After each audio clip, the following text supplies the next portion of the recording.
जी अस्सलाम वालेकुम। आज का हमारा टॉपिक है ब्रांचेस ऑफ बायोलॉजी और आज के लेक्चर में हम बायोलॉजी की डिफरेंट ब्रांचेस के बारे में बात करेंगे कि किस ब्रांच का क्या स्कोप होता है और उस पर्टिकुलर ब्रांच में हम किन चीजों के बारे में स्टडी करते हैं। देखिए मेरा बच्चा, आपकी किताब में तकरीबन 16 के करीब करीब ब्रांचेस मेंशन हैं जिनको हमने आज अंडरस्टैंड करना है। मेरी कोशिश ये होगी कि आपको हर ब्रांच के नाम से ही उसकी डेफिनेशन समझा सकूं, अंडरस्टैंड करवा सकूं। स्टार्ट करते हैं और हमारे पास जो पहली ब्रांच है वो है जी मॉर्फोलॉजी। चलिए, एग्जामिनर जब भी आपसे मॉर्फोलॉजी का पूछेगा बेटा, वो अक्सर इसका डिफरेंस पूछता होता है एनाटॉमी के साथ। तो मैं एनाटॉमी भी साथ ही लिख देता हूं ताकि हमें इन दोनों को अंडरस्टैंड करने में आसानी हो जाए। मॉर्फोलॉजी जो है ना बेटा, इसको अंडरस्टैंड करने के लिए आपको इसके लफ्ज को समझना जरूरी है और मॉर्फोलॉजी का जो लफ्ज है वो दो हिस्सों पर मुश्तमिल है। पहला पार्ट है जी मॉर्फो, जो मॉर्फ से आया है, और दूसरा पार्ट है लॉजी। मॉर्फ जो है ना, मॉर्फ का मतलब होता है फॉर्म। मॉर्फ एक बेसिकली नॉन इंग्लिश लफ्ज है, ये लैटिन लैंग्वेज का लफ्ज है और इसका मतलब होता है फॉर्म। तो जो मॉर्फोलॉजी है, हम कहते हैं जी कि this is basically the study of form and structure. Living organisms की फॉर्म और स्ट्रक्चर की जो स्टडी है उसको हम बेटा मॉर्फोलॉजी कहते हैं। अच्छा, अब यहाँ पर जो स्ट्रक्चर की बात हो रही है ये बेसिकली आउटर स्ट्रक्चर है, एक्सटर्नल स्ट्रक्चर है, यानी कोई ऑर्गेनिज्म दिखने में कैसा है ये उसकी मॉर्फोलॉजी होगी। फॉर एग्जांपल मैं या आप लोग, हम सब इंसान जो है, हमारे दो हाथ होते हैं, दो पांव होते हैं, एक मुंह होता है और पूरी बॉडी की शेप इस तरह से होती है। तो जो हमारी एक्सटर्नल लुक है, आउटर लुक है बेटा, उसको मॉर्फोलॉजी कहते हैं। अभी मैंने आपको कहा था कि मॉर्फोलॉजी और एनाटॉमी ये एग्जामिनर अक्सर इकट्ठे पूछता होता है, बिकॉज ये दोनों ब्रांचेस एक दूसरे का उलट है। तो यहाँ पर मैंने आपके अंडरस्टैंडिंग ये डेवलप की है मॉर्फोलॉजी के हवाले से कि ये लिविंग ऑर्गेनिज्म की फॉर्म एंड स्ट्रक्चर की स्टडी है। स्ट्रक्चर कौन सी? आउटर। तो एनाटॉमी इसका उलट है। बेसिकली एनाटॉमी जो है ये है जी स्टडी ऑफ इंटरनल स्ट्रक्चर्स। किसी भी लिविंग ऑर्गेनिज्म की जो इंटरनल स्ट्रक्चर्स हैं उनकी स्टडी को हम बेटा कहते हैं जी एनाटॉमी। फॉर एग्जांपल, आपके हार्ट की स्ट्रक्चर क्या है, आपके लंग्स की स्ट्रक्चर क्या है, आपके जो है वो बाकी डाइजेस्टिव सिस्टम जो है उसकी स्ट्रक्चर कैसी है, ये सारी चीजें एनाटॉमी में आ जाएंगी। Number 3, branch number 3 that we have जी इज हिस्टोलॉजी। हिस्टोलॉजी जो है मेरा बेटा, इसको भी आपने इसके नेम से ही अंडरस्टैंड करना है। अगेन दो वर्ड्स पे मुश्तमिल है, हिस्टो एंड लॉजी। हिस्टो का मतलब होता है बेटा tissue. Now this tissue is not the tissue paper, tissue is basically a combination of the cell. तो जो स्टडी ऑफ टिश्यूज है, टिश्यू लेवल पे जो लिविंग ऑर्गेनिज्म की स्टडी होती है उसको हम मेरा बेटा कहते हैं histology. Number 4 that we have is cell biology. Again नाम के अंदर ही डेफिनेशन छुपी हुई है, we just need to identify.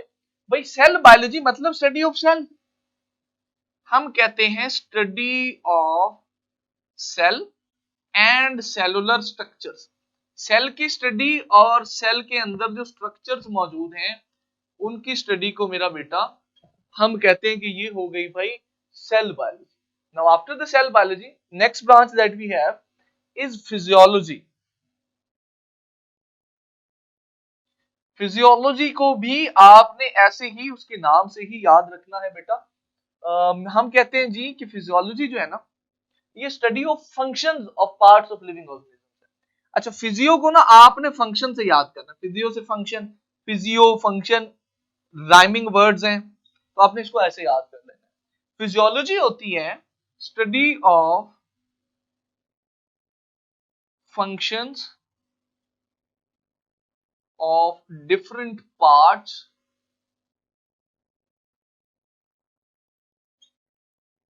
Of living organism. जिंदा चीजों की बॉडी के जो मुख्तलिफ पार्ट्स है ना बेटा, उनके फंक्शंस क्या हैं, इसको हम ओवरऑल बोलते हैं फिजियोलॉजी। नंबर 6 है बेटा हमारे पास जेनेटिक्स।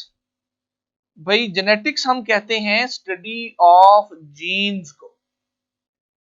जेनेटिक्स से ही हम ये वर्ड भी जो है डिराइव करेंगे, जीन वाला। जेनेटिक्स से आपने ऐसे समझ जाना है सिंपली कि this is basically study of jeans.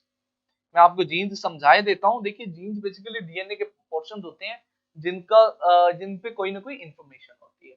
ठीक है जी। तो स्टडी ऑफ जीन्स जो है इसको हम कहते हैं जेनेटिक्स है। इसके साथ हम एक और बात करते होते हैं कि जीन्स की study and their role in inheritance. Inheritance बोले तो विरासत, जीन्स की स्टडी और उनका इनहेरिटेंस में रोल क्या है, इसको ओवरऑल हम जेनेटिक्स कहते हैं। अब जब आपको जेनेटिक्स का पूछा जाएगा ना, तो लाजमी तौर पे बेटा आपको इनहेरिटेंस के हवाले से भी बताना पड़ेगा कि जो इनहेरिटेंस है ये बेसिकली किस बला का नाम है। यानी कि जब आप जेनेटिक्स की डेफिनेशन करेंगे तो आपको इनहेरिटेंस की डेफिनेशन भी करनी पड़ेगी। अच्छा, इनहेरिटेंस का मतलब होता है transmission of characters from parents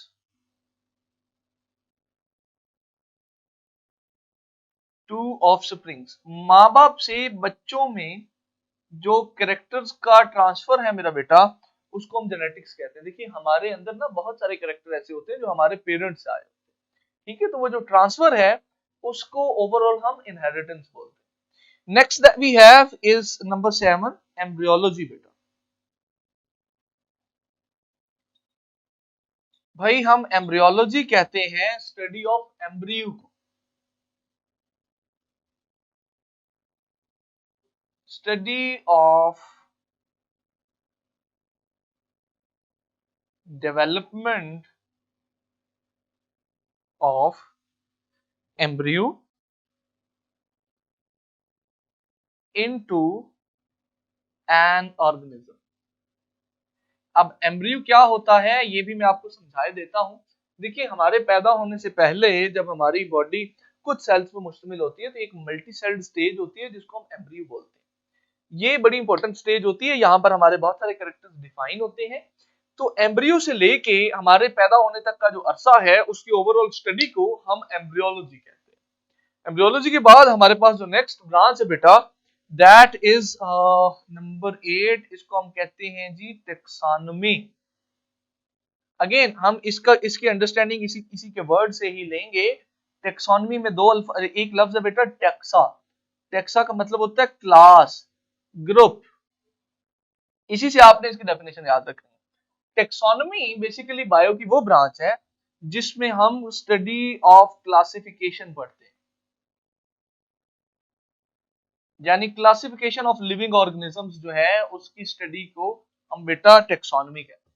देखिए लिविंग ऑर्गेनिजम्स की ना तादाद नेचर में बहुत ज्यादा है, तो उनको समझना, उनको अंडरस्टैंड करना इजी नहीं है। तो हमने क्या किया है, हमने लिविंग ऑर्गेनिजम्स को मुख्तलिफ क्लासेस और मुख्तलिफ ग्रुप्स में डिवाइड कर दिया है। अब ये जो ओवरऑल डिवीजन है लिविंग ऑर्गेनिजम्स की, इसको हम बेटा टेक्सोनोमी बोलते हैं। टेक्सोनोमी के बाद आगे चलते हैं, we have the branch number 9 that is पैलियोंटोलॉजी।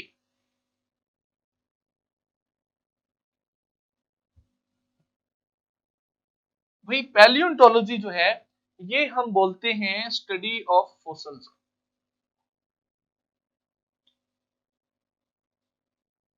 अब सवाल ये है कि सर फॉसिल्स क्या होते हैं जी। मेरा बेटा जो फॉसिल्स है ना, आप ऐसे समझिए कि ये लिविंग ऑर्गेनिजम्स की बहुत पुरानी बाकियात है। So we say fossils are remains of extinct organisms. बहुत पुराने लिविंग ऑर्गेनिजम्स जो हैं उनकी जो बाकियात जमीन में मौजूद होती हैं उनको हम फॉसिल्स कहते हैं। देखिए जो पैलियो का वर्ड है ना, ये जो पैलियो का वर्ड है इसका इटसेल्फ मीनिंग ही वेरी ओल्ड होता है। तो पैलियोंटोलॉजी मतलब ऐसी स्टडी जिसमें हम बहुत पुरानी चीजों को, बहुत पुराने ऑब्जेक्ट्स को स्टडी करते हैं। Next branch that we have is environmental biology. अब ये जो इन्वायरमेंटल बायोलॉजी है इसको भी समझना बहुत आसान है बेटा। वन वन लाइनर डेफिनेशन हैं, इनको तो समझना मुश्किल ही कोई नहीं है। भाई देखिए जहां पर इंसान रहता होता है ना, या कोई भी लिविंग ऑर्गेनिज्म रहता होता है, उसका जो इर्द गिर्द होता है वो उसका एनवायरनमेंट, उसका माहौल बन जाता है। तो अब इंसान का उसके एनवायरनमेंट के साथ, लिविंग ऑर्गेनिज्म का उनके एनवायरनमेंट के साथ जो रिलेशन होता है उसकी स्टडी को हम एनवायरमेंटल साइंसेज या एनवायरमेंटल बायोलॉजी कहते हैं। Study of interaction of living organisms, जिंदा चीजों की जो इंटरेक्शन है विद देयर इन्वायरमेंट, उनके इन्वायरमेंट के साथ बेटा, उसको हम ओवरऑल एक नाम देते हैं इन्वायरमेंटल बायोलॉजी का, कि वो अपने इन्वायरमेंट को क्या चीजें दे रहे हैं, क्या ले रहे हैं, नुकसान पहुंचा रहे हैं, फायदा हो रहा है, व्हाट इज हैपनिंग ओवरऑल, इसको हम बोलते हैं इन्वायरमेंटल बायोलॉजी। अगली ब्रांच जो हमारे पास है जी, वो है पैरासाइटोलॉजी, नंबर 11। सिंपल सी बात है, पैरासाइटोलॉजी, लॉजी तो वैसे ही स्टडी इसका मतलब होता है, पैरासाइट का लफ्ज आ गया, सिंपली लिख they study of parasite. But यहां पर पैरासाइट को डिफाइन करना बड़ा जरूरी है कि पैरासाइट क्या होता है। देखिए, पैरासाइट एक ऐसा ऑर्गेनिज्म होता है जो किसी दूसरे ऑर्गेनिज्म पे रह रहा है और उससे फूड भी ले रहा है, शेल्टर भी ले रहा है, बट इन रिटर्न उसको नुकसान पहुंचा रहा है। तो वी से कि parasite is basically an organism that live on other organisms, जो दूसरे ऑर्गेनिजम्स में रहते हैं या उन पे रहते हैं, गेट फूड, वहां उनसे फूड लेते हैं, एंड हार्म देम, और उनको नुकसान पहुंचाते हैं बेटा, ऐसे ऑर्गेनिजम्स को हम पैरासाइट कहते हैं। अगेन, जब आपको पैरासाइटोलॉजी का सवाल आएगा तो आपको पैरासाइट की डेफिनेशन लिखनी पड़ेगी। Next that we have is biotechnology. ये बड़ी इंटरेस्टिंग ब्रांच है बेटा, बायोटेक्नोलॉजी। भाई, बायोटेक्नोलॉजी में बेसिकली हम करते क्या हैं, this is the study of use of micro organisms. Biotechnology की फील्ड में हम माइक्रो ऑर्गेनिजम्स का इस्तेमाल करते हैं फॉर बेनिफिट्स, फायदे के लिए, ऑफ ह्यूमंस। मेरा बेटा, इंसान के फायदे के लिए जो माइक्रो ऑर्गेनिजम्स का इस्तेमाल है ना, उसको हम बायोटेक्नोलॉजी कहते हैं। Now how does it happen? देखिए, हमारी बेवरेज इंडस्ट्री, हमारी जो है ये फर्मेंटेशन की इंडस्ट्री, चीज जो आप खाते हैं, जो बन आप खाते हैं, जो ब्रेड आप खाते हैं, ये सारी की सारी चीजें माइक्रो ऑर्गेनिजम्स की हेल्प से तैयार होती हैं। सिंपल कॉन्सेप्ट ये है, ठीक है। जितनी मेडिसिन आप खा रहे हैं उनमें से अक्सर माइक्रो ऑर्गेनिजम्स की मदद से तैयार होती हैं। Antibiotics, vaccine, proteins, vitamin, multivitamin, nutrients, ये सारी चीजें आजकल जो आपको मेडिसिन की फॉर्म में मिलती हैं, ये माइक्रो ऑर्गेनिजम्स की वजह से तैयार हो रही है। इस पूरे डिसिप्लिन को हम बायोटेक्नोलॉजी का नाम देते हैं। अगली ब्रांच है जी हमारे पास immunology, study of immune system. Again, नाम में ही मतलब छुपा हुआ है, study of immune system. Immune system बेटा एक्चुअली हमारी बॉडी का वो हिस्सा होता है, वो सिस्टम होता है जो हमें बीमारियों के खिलाफ मदद करता है। तो उसकी स्टडी, इम्यून सिस्टम की, इसको कहते हैं इम्यूनोलॉजी। इम्यूनोलॉजी के बाद the next branch that we have is entomology. Very interesting जी, entomology.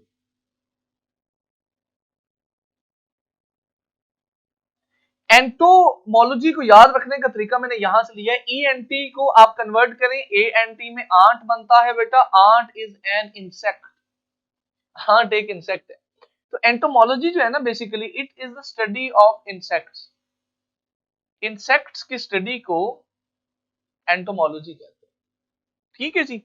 And last but not the least, entomology के बाद हमारे पास जो अगली ब्रांच है वो है जी फार्माकोलॉजी।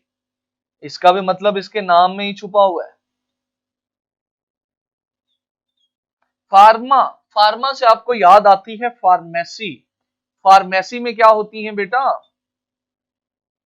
फार्मेसी में होती हैं ड्रग्स, मेडिसिन। तो फार्माकोलॉजी जो है ना, basically it is the study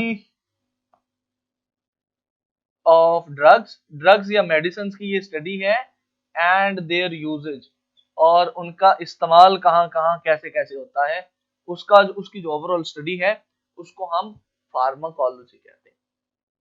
तो ये थी जी आपकी 15 ब्रांचेस जिनका जिक्र आपकी किताब में मौजूद है। आई अंडरस्टैंड थोड़ा सा जो रफ है हो गया है हमारा बोर्ड, बट आई होप आपको समझ भी आई होगी। बड़ी टू द पॉइंट बातें मैंने आपको बताई हैं। अगर आपको कोई सवाल हो इस हवाले से तो आपके ऐप के थ्रू मुझसे पूछिए, मैं जरूर उसका रिस्पॉन्ड करूंगा। And see you in the next class. अल्लाह हाफिज़।